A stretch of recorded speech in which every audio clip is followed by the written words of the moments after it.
From the Presidential Palace, Manila, Dateline Malacañang.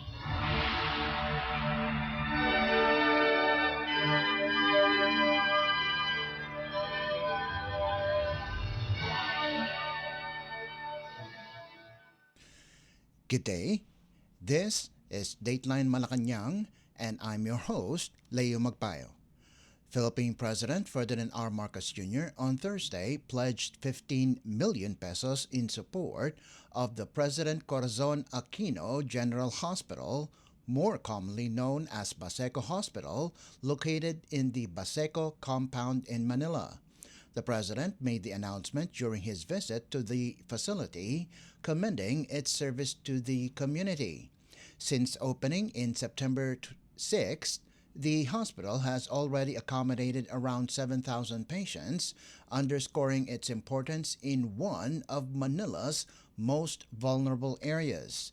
Baseco Hospital is the 7th district hospital under the Manila City government, built to serve the needs of approximately 80,000 residents.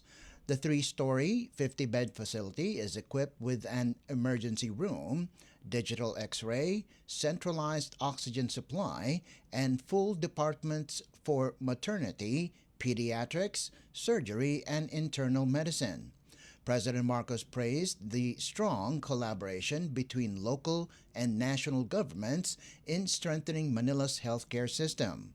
The chief executive also recognized Mayor Isko Moreno for allocating public funds to modernize health facilities and procure new medical equipment for the city. President Marcos Jr. emphasized that the additional funding from the Office of the President will help sustain operations and improve services for the community, ensuring that residents of Baseco compound continue to receive accessible and quality health care. Kaya nakita natin na napakahalaga ng serbisyo, lalong-lalo na kapag pinag-uusapan ay ang kalusugan ng ating mga kababayan. At sa bawat araw, more or less dito, 200-220 na pasyente ang dumadaan dito. Kaya marami talaga ang nagiging beneficiary dito dahil sa magandang healthcare na ginagawa ng pagkakaisa ng local government at saka ng national government. Lahat ng ginagawa ng national government sa lahat ng ating mga kababayan. At yun ay hindi maaaring mangyari kung hindi matibay ang koordinasyon, pagsasama, pagtutulungan ng local government at saka ng national government. Kapag naman nangyari yan, nakita naman ninyo ang nagiging resulta. Ito ay ginawa ng ating local government. Kami naman sa national government, kagaya ng nabanggit ni Mayor, ay lahat ng suporta, lahat ng benepisyo na maaaring gawin ng pamahalaan ay gagawin natin. Para po tulungan pa ang inyong ginagawa, dahil ang katotohanan, na-impress kami masyado. Kaya sabi ko, tulungan naman natin. Kaya't mula sa tanggapan ng Pangulo, dadagdagan po natin yung suporta ng 15 milyong piso para sa Baseco Hospital. Makakatulong po ito sa mga pangangailangan ninyo. President Ferdinand R. Marcos Jr. Dateline Malacañang. Meanwhile, Philippine President Ferdinand R. Marcos Jr. on Thursday called on residents of the Baseco compound in Manila to make full use of the free health services offered through the Philippine Health Insurance Corporation or PhilHealth's Yaman ng Kalusugan Program or YAKAP. The President made the appeal as he announced that the President Corazon Aquino General Hospital, more commonly known as Baseco Hospital, is now accredited as a YAKAP clinic. President Marcos encouraged residents of Baseco, one of Manila's poorest communities, to register and avail themselves of free primary care consultations, basic laboratory services, screening tests, and medicines. Isa na rin PhilHealth accredited yung aming tinatawag na Yakap Clinic. Ang ibig sabihin ng Yakap, yung Yaman ng Kalusugan Program.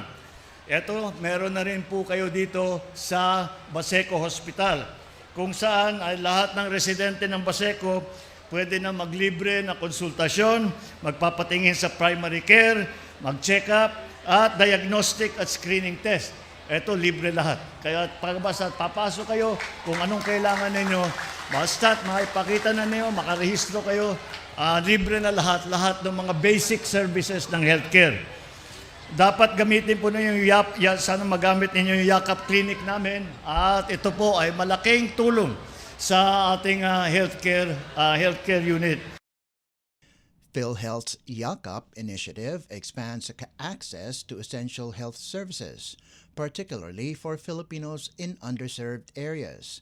The package covers 13 laboratory tests, 6 cancer screening procedures, including mammogram, liver ultrasound, low-dose CT scan, and colonoscopy, and 75 medicines, up from the previous 54. Registration can be done via the eGov.ph mobile app, the PhilHealth member portal, any PhilHealth local office nationwide, or through accredited primary care providers. Developed as an evolution of the Consulta package, Yakap integrates PhilHealth's primary and outpatient care programs to strengthen preventive health care. Dateline Malacañang. Also on Thursday, Philippine President Ferdinand R. Marcos Jr. praised the newly inaugurated San Lazaro residences in Santa Cruz, Manila, describing it as a model that the national government and local government units, or LGUs, could replicate to deliver affordable and dignified housing in crowded urban centers. The 20-story vertical housing project, built on the former Manila Public Health Laboratory site, integrates health and residential services. The first 4 floors house the upgraded Manila Public Health Laboratory and the Lanuza Health Center, while the upper levels provide 382 residential units. The President commended the Manila City government's initiative as a demonstration of responsive leadership. President Marcos also noted the city's efficiency in completing housing projects, citing one development under Mayor Francisco Isko Moreno Dumagoso that was finished in just 3 months. Pagka nakita ng ibang LGU ito, gagayahin ito, asahan mo. Dahil napakagandang modelo itong ginawa ninyo.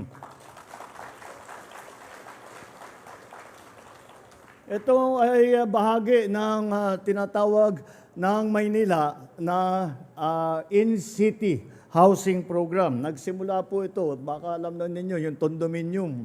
Yun ang nauna, condominium 1 and 2. Sumunod na yung binondominium, yung Pedro Hill Residence, yung dinadaan-daanan natin sa Skyway. Tapos San Sebastian Residence at saka yung Baseco Community. Yung po ang dinaanan din po namin, galing din po kami sa Baseco Hospital para makita kung ano yung mga facilities para sa ating mga kababayan doon.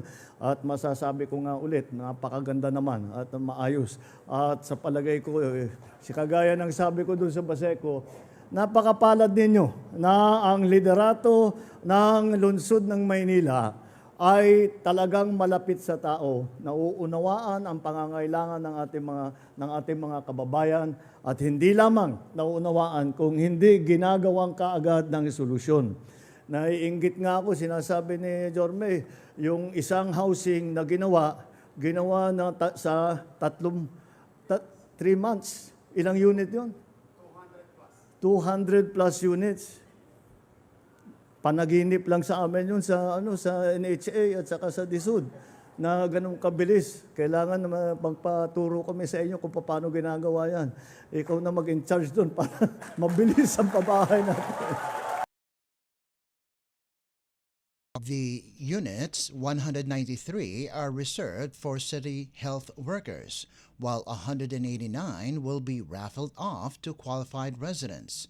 These are not for sale or rent.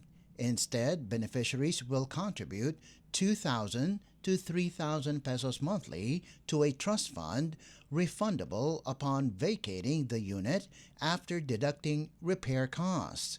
City officials said the project reflects a modern, community centered approach to public housing, maximizing limited land while ensuring residents' access to essential health services. Dateline Malacañang. Still on Thursday, Philippine President Ferdinand R. Marcos Jr. met with Association of Southeast Asian Nations or ASEAN Secretary General Dr. Cao Kim Horn at Malacañang Palace in Manila to discuss the Philippines' preparations for hosting the regional summit in 2026. In a Facebook post, the president underscored the importance of close coordination between the Philippines and the ASEAN Secretariat to ensure a future that benefits the entire region. According to the Presidential Communications Office, or PCO, President Marcos and Cao discussed key priorities and deliverables for the Philippines ASEAN chairship, which will carry the theme Navigating Our Future Together. Dr. Cao is on a working visit to the Philippines from the 27th to the 28th of November to extend full support for the country's preparations to host the ASEAN Summit and related summits next year.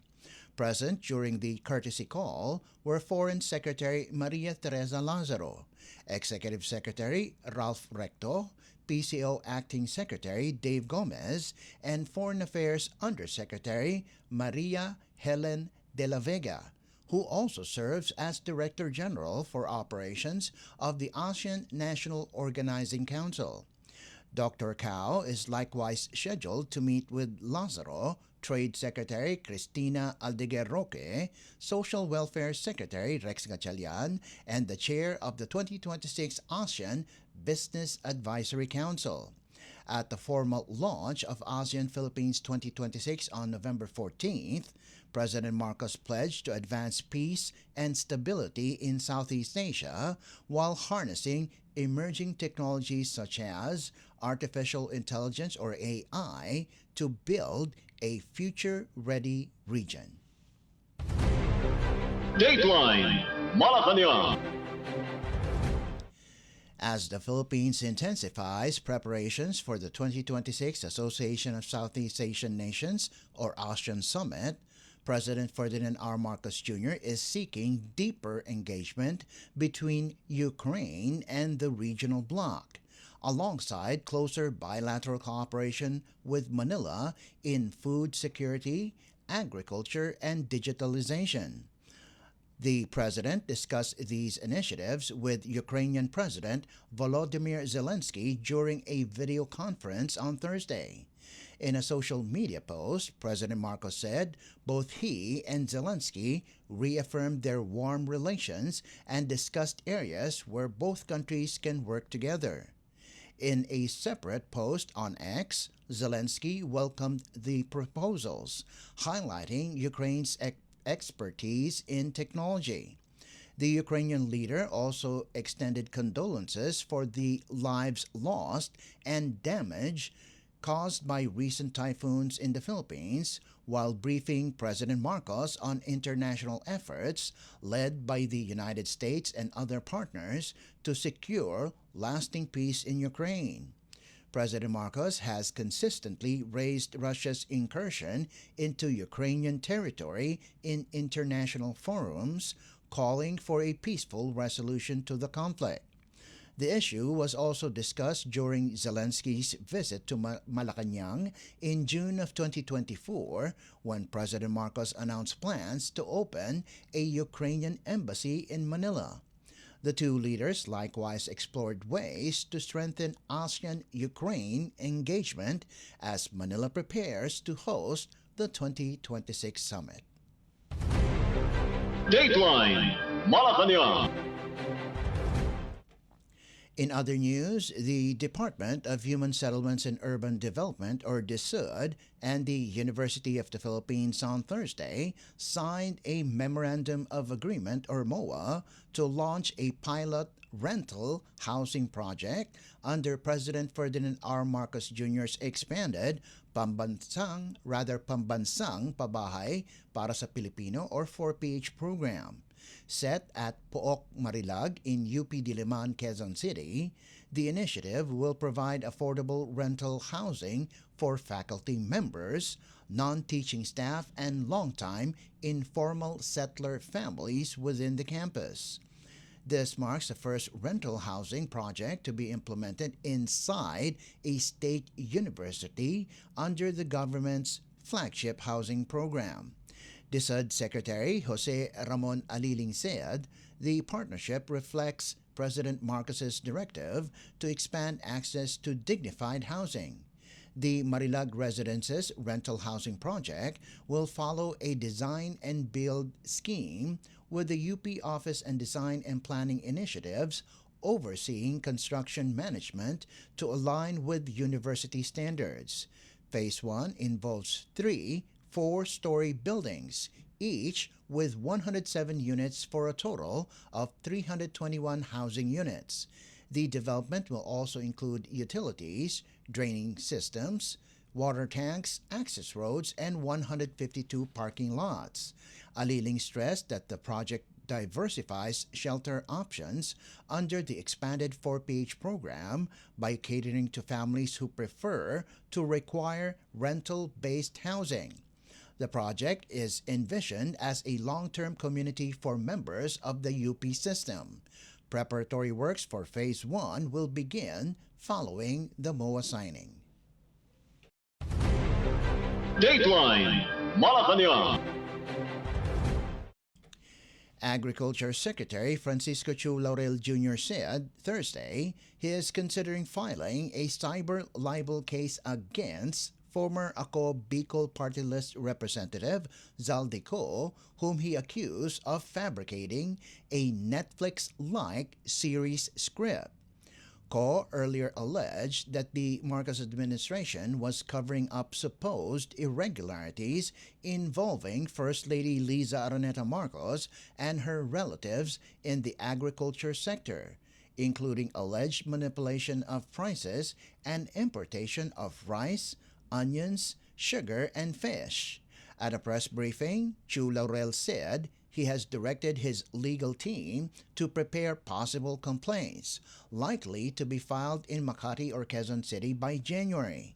He emphasized, however, that morale within the Department of Agriculture, or DA, and investor confidence remain strong. The secretary criticized Co for twisting facts, recounting past encounters with a former lawmaker. He recalled being invited by Co to the Polo Townhomes in Makati in March of 2024 to meet a major sugar importer who sought a 200,000 metric ton allocation. Chu Laurel said the DA responded by issuing Sugar Order Number 2 to improve the allocation system and prevent favoritism, authorizing a total of 280,000 metric tons of sugar imports for 2024. Marami hong paratang si Saldico tungkol sa ibang commodity na hawak ng DA. Una sa lahat, asukal. Ang rami niyang sinabi tungkol sa sugar, pero ito ang totoong nangyari. Ito ang totoong naging experience ko sa kanya tungkol sa asukal. Sometime first week of March 2024, pinatawag niya ako para pumunta sa Manila Polo Townhomes para ipakilala ang isang major sugar importer. Of course, we had our pleasantries, and basically ang hiningi sa akin ni Saldico ay kung pwedeng bigyan daw sila ng import allocation for sugar, or 200,000 metric tons of refined sugar for the year 2024. Nagulat ako sa sobrang laki ng kanyang request. So I just said, I will look into it. Tumawag ako kaagad after the meeting kay SRA Administrator Pablo Ascona at naikwento ko tong request sa kanya.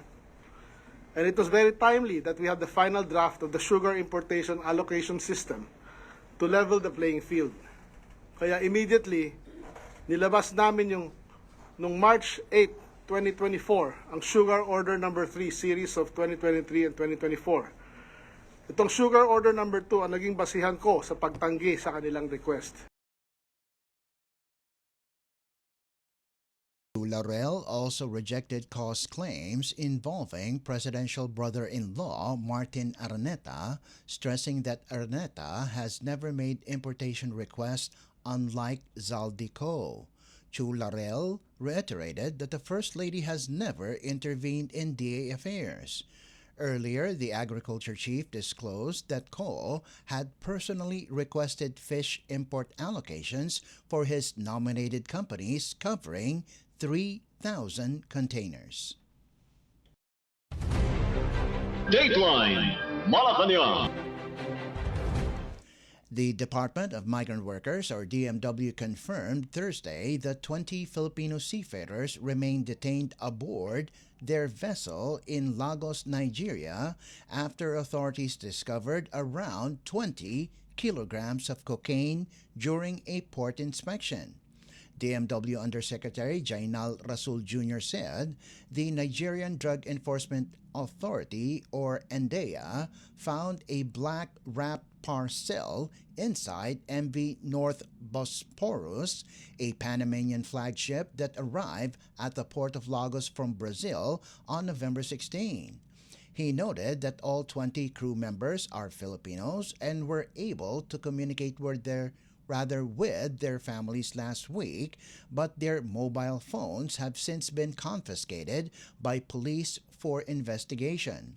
Rasul said Philippine Ambassador to Nigeria, Mersole Meliehor, is coordinating closely with local authorities, while Honorary Consul Emmanuel Oloha Akpakwu has been tasked to maintain contact in Lagos. He added that ship owners and the local manning agency have instructed their protection and indemnity, or PNI, club lawyers to be present once questioning begins. The seafarers have yet to issue any statements regarding the seized cocaine. Meanwhile, Migrant Workers Secretary Hans Leukakdak said the DMW and the Overseas Workers Welfare Administration, or OWA, are reaching out to the families of the detained crew to provide updates and assistance. Dateline Malacañang. And finally, a Japanese guided missile destroyer is in the Philippines for a 4-day goodwill visit, highlighting the deepening naval cooperation between the two nations. JS Harusame, commanded by Commander Makoto Ozawa, arrived Wednesday and is docked at the Naval Operating Base in Subic, Zambales, the Philippine Fleet, or PF, announced Thursday. After arrival honors, Ozawa, together with Japanese Assistant Defense Attaché Commander Kawahata Noriyuki, and 2 other Japan Maritime Self-Defense Force, or JMSDF, officers, paid a courtesy call on PF Commander Rear Admiral Joe Anthony Orbe. During the call, both navies discussed the PF commander's engagement in August and his recent visit to Yokosuka, Japan, in preparation for the official PF JMSDF staff talks to be held in the Philippines. Orbe assured the visiting officers of the PF's readiness to extend assistance, while both sides exchanged insights from their experiences as ship commanders. The PF added that Orbe and his staff were also given a shipboard tour of Harusame to familiarize themselves with its equipment and technology, promoting knowledge sharing and mutual appreciation of maritime assets and procedures. The goodwill visit will conclude with a send-off ceremony on Saturday. Dateline Malacañang. Before we conclude our program, Radyo Pilipinas World Service of the Presidential Broadcast Service is live on audio streaming. Just download Evox PBS Receiver on your Google Play Store or the App Store from your Apple phone. You can also visit our Facebook page and YouTube channel. Just type in and search for Radyo Pilipinas World Service. Kindly subscribe, like, and share our posts as well. And that concludes this edition of Dateline Malacañang. For Radyo Pilipinas World Service, this is Leo Magpayo. Good day and stay safe. From the Presidential Palace, Manila, Dateline Malacañang.